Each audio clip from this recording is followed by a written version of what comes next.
Di dalam inti mesin, 2 kaset baja yang kuat dan tahan lama menampung lebih dari 1.000 uang kertas masing-masing.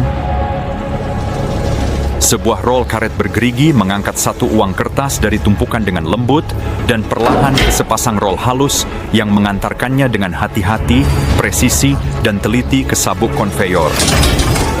Sebuah sensor memeriksa agar uang kertas tidak terlipat ganda. Jadi teller robot ini